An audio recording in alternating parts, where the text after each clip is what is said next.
Hello there, and thanks for clicking on this video. As you can see by the title today, we're going to talk about Doctor Who. Unfortunately, because I don't know what they're doing, they just announced that they're going to do a spin-off.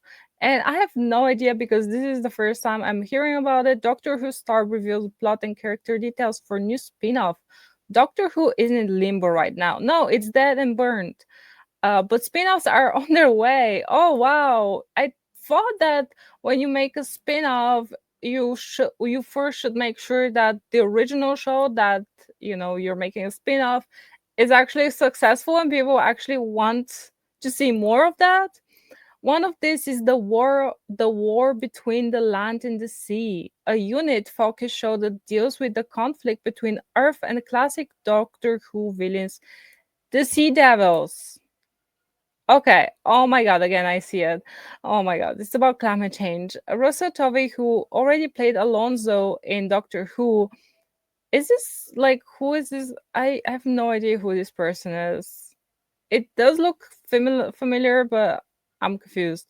Has a starring role in the spin-off. He recently spoke Ryan Clark, Ryland, blah blah blah, about the series. It's set in our world. Climate change is a huge factor. It needs to be factored more into art so we really get an understanding of it. I thought, the thing is, the thing is, the thing is, the thing is, some of the people stopped watching Doctor Who. I mean, it got ridiculous. The doctors were bad, very, very bad. But also, I think one of the main points about Doctor Who that started, unfortunately, in Peter Capaldi's, run, it's about the big virtue signaling. It was about like telling people what to do, what not to do, how to do it, and then I'm like, you want me to drink from a paper straw, but then, celebrities and stars and billionaires, millionaires take their jets, like instead of taking a car or whatever, or a train for like 1 hour trip, they take their jets to like wherever, like 15-minute trip. It's insane. And then you have like so many companies, especially in Asia, unfortunately, that are not, up to the clean standards, if I might put it that way. Like they have no regard to environment whatsoever. But then again, here in, for example, in the European countries, like we have to have paper straws. And then you sit down, you watch Doctor Who, and you're like, ah, at last escapism, just a fun sci-fi show. Of course, a lesson here and there, like that's totally fine. I think that Matt Smith's Doctor and David Tennant's and Christopher Eccleston Doctor, they all brought a lot of like life lessons, a lot of tips and tricks and how to be more confident and this and that, but while being a bit broken, whatever, you know um and to embrace each other differences, etc. Like they gave you a lot of like good things to think about. But then you come with Peter Capaldi's run, and then obviously Jodie Whittaker's, and I did not even bother with the last one. And they just like dump so much, unfortunately, shit on you that I I I don't want to watch this. I just want to sit down, watch a fun show, and that's it. But I think a lot of people, one of the reasons they stop watching is because of that, because of the constant virtue signaling, because of the constant propaganda. It's constant. It's too much. Like, chill out. But I guess let's continue with this. Let's see what else they're saying. Oh my god.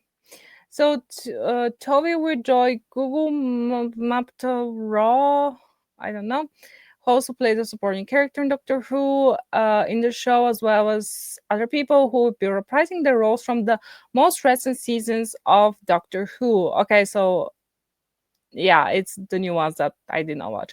He'll be playing a character called Barclay, who Tove described as someone who works in the offices and books people's taxes, but by some serious events ends up becoming a very important figure in the world. They have to understand that role and what that entails. He went on, it was just a total joy, blah blah blah. Let's see.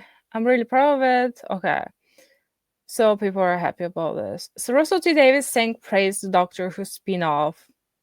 So these are the Sea Devils. Actually, I don't know if I've seen them. Are we getting Peter Piper in this? What's going on? And who is this girl? I don't know. I don't care. Doctor Who showrunner Russell D Davies, who single-handedly like just showed us don't have empty hopes. Like just don't hope. Don't get excited. Has also spoken the war about. Oh my god, has also spoken about the war between the land and sea recently. I'm immensely proud of it. I think it's absolutely brilliant. It's like we had a good edit. Sometimes you finish a show and they're great. You think, good, we did a really good job. Okay. So I guess he is okay, so he also says Davis also said he did not know what was happening with Doctor Who. We will know when we know. I don't know because conversations are between the BBC and Disney. I don't work for either of those. I work for Bad Wolf, so I'm not part of this room, so I really don't know. Yeah. Okay, so he doesn't know. Let's see actually who the actors are in this new show. Are there comments? Like nobody commented on that. But let's put it here. Let's see what comes on. Okay. So it's about those people. Okay, so that's the cast.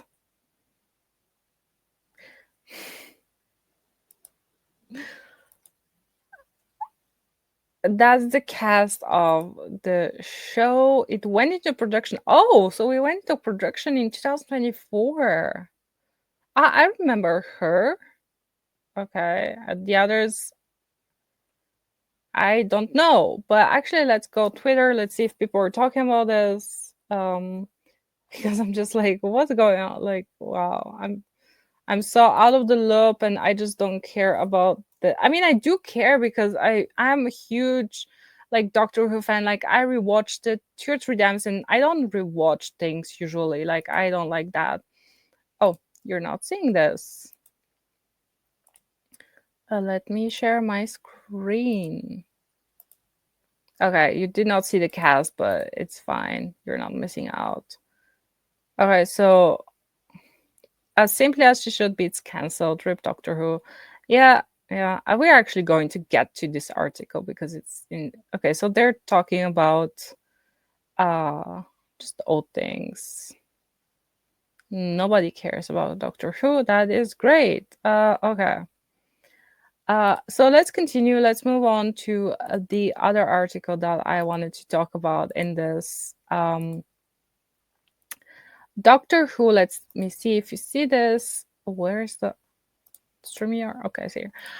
Doctor Who producer reveals why casting Nakti Guatwa Nukti Nakti and Johnny Whittaker was not some bold step in the cultural wars. It's simply as it should be. It's normal.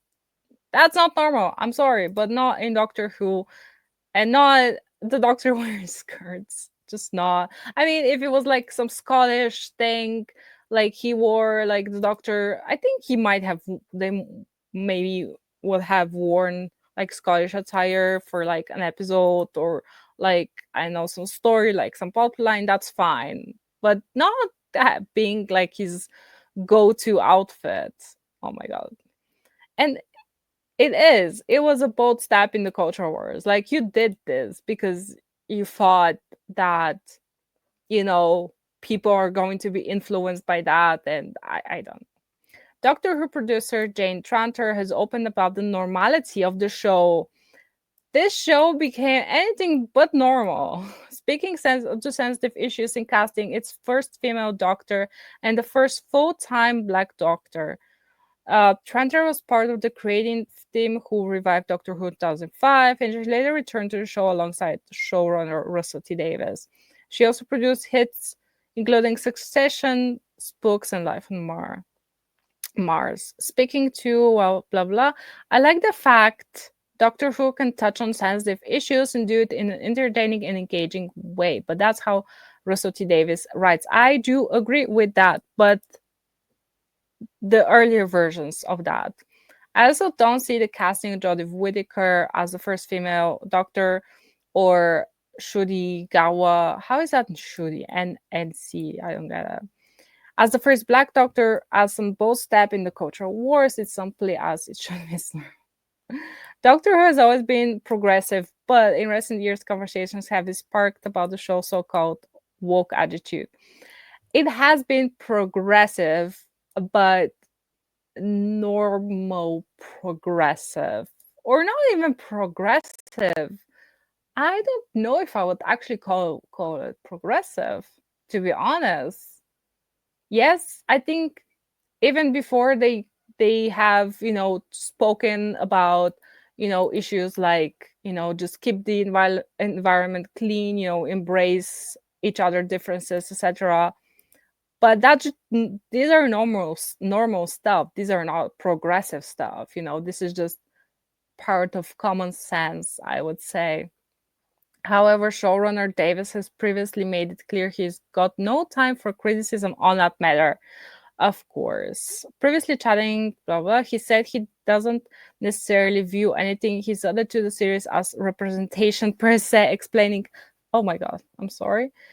I think it's my life, of course, and like put your life in this. I don't know, and I kind of am rather bemused when people say you're representing things now, because I think that just people I live with, know, and love.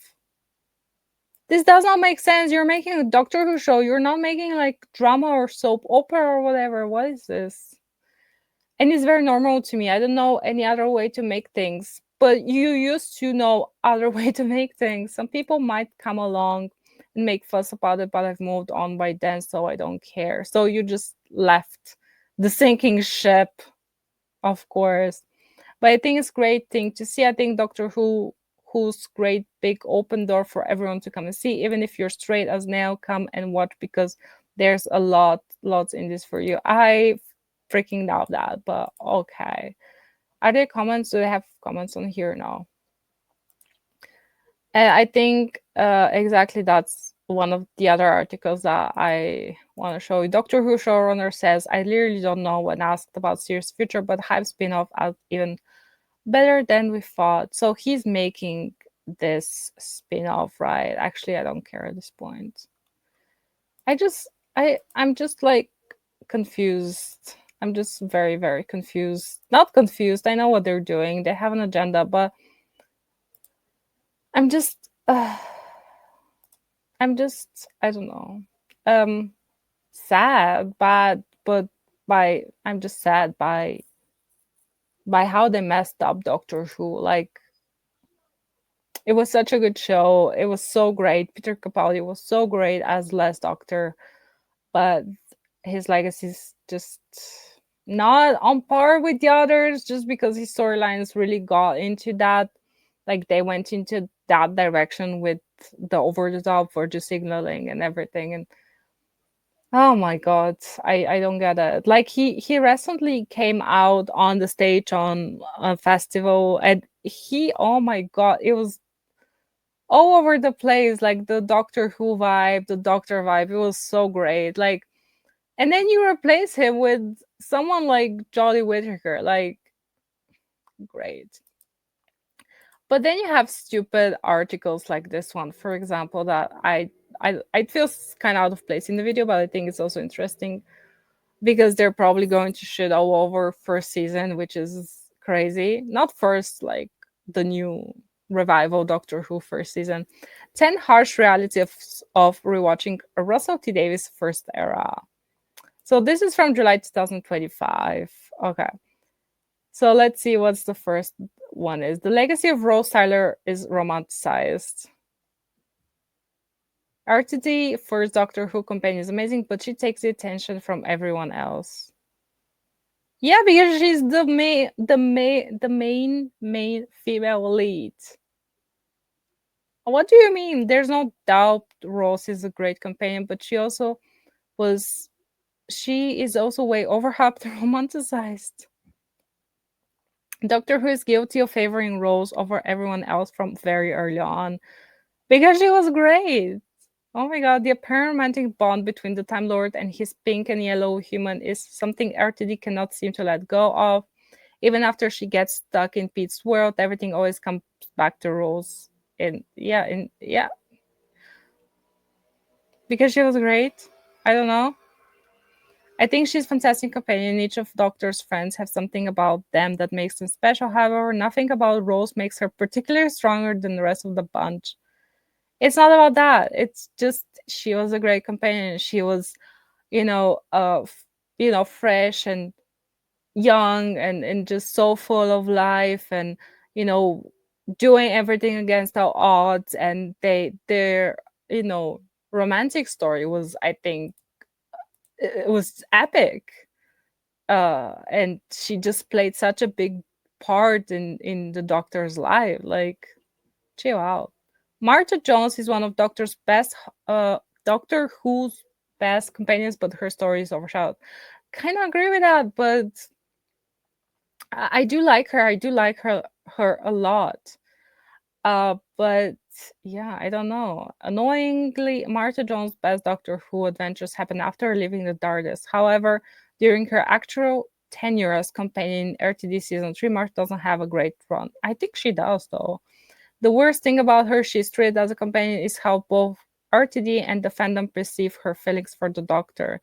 Yes, it's clear that she feels something for the Time Lord, but it's blown out of proportion. Looking back, claiming Martha is in love with the Doctor is exaggerated and doesn't really fit her characterization. I think everyone will be kind of in love with the Doctor because he's just so out of this world. But I have never, seen her as being in love with him. I think it's more like admiration.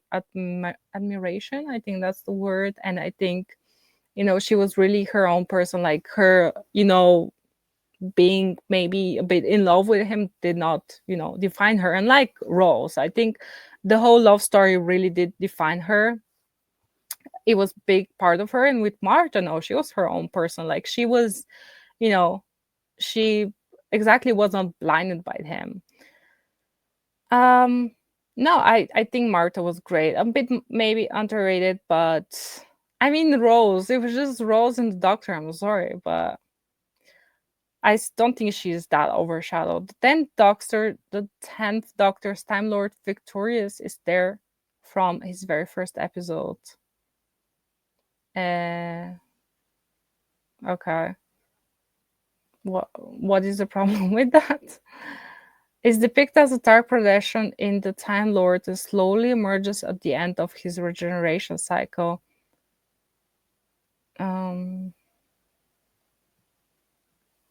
it's baffling how the Doctor causes the downfall of woman. He refers. Okay. Okay, so basically he's sexist or whatever. I don't know. RTT first era season arcs all rely on repeated hidden messages. There is a common link between all of RTT. What is this? Why is this a problem? I don't get it. These hidden messages are intriguing and a great storytelling device, but it's strange that RTT uses them in every single season arc in its first era. Why is this strange? Oh my god. They really try to shit on classic, Doctor. Okay, classic, like the revival, like the first few seasons, because they want to hype up the new ones. It's the same with Star Wars. They really try to shit on the original. I mean, they try, but they always fail. But especially the prequels, they try to shit on everything. We're seeing the same things here. There's no need for the cult of Scarrow Dalek. Day and Dalek does are simply placeholder. What? However, 2 out of 4 members are essentially useless. Sek becomes a human later and questions his Dalek nature. Khan serves as part of the prophecy of the Dr. Donna. I don't understand your comments. RTD first 3 Christmas specials are peak Doctor Who, but the next Doctor is a flop. Jackson Lake story isn't as endearing as the likes of Astrid Perf or Donna Nobles. I disagree. It's not as great, I guess. Like, it's not up there, but it's still good. Why is this?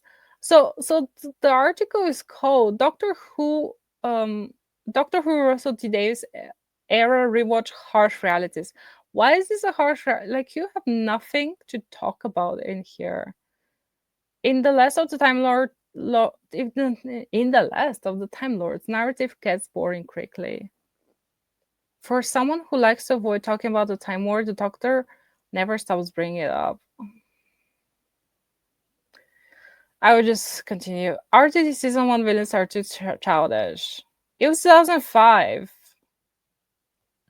I would just skip for this. This is stupid. Every character seems to fancy the Doctor. The Doctor always seems to be flirting. Why is this a problem? Oh my gosh, guys. I don't understand.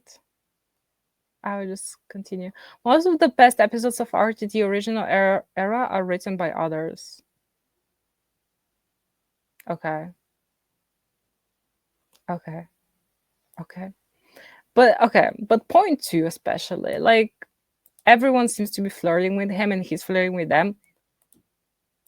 What's the problem with that? We want that. We want a Doctor who is flirtatious and funny and adventurous, but also very like, he can get serious and dark and dominant even.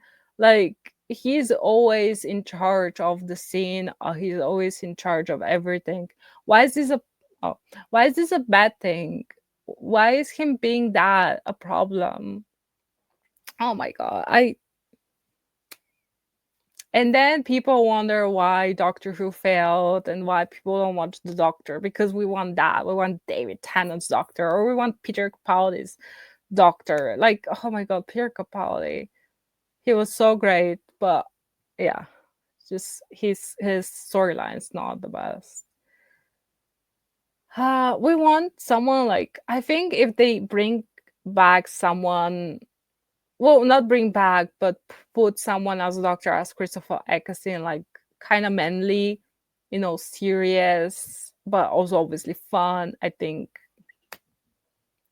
it would have been great, but I doubt we're getting this because now Pilly Piper is going to be the Doctor. I don't know. I think they just put her in there. I think they also said in an interview she was just there for like laughs and whatever. I don't know. But yeah, Doctor Who. I guess we're getting spin-offs. Why? Good question. And yeah, such a good story, such a good show, and you just ruined it. I don't know what to say, but I would have never guessed that the BBC was so woke, but in the last few years, they really outdid themselves. Like they outdid like all of the USA entertainment. It's crazy. Like it's really crazy. But do let me know down below your thoughts on this issue or on this downfall. And now I'll see you in the next video. As always, may the force be with you.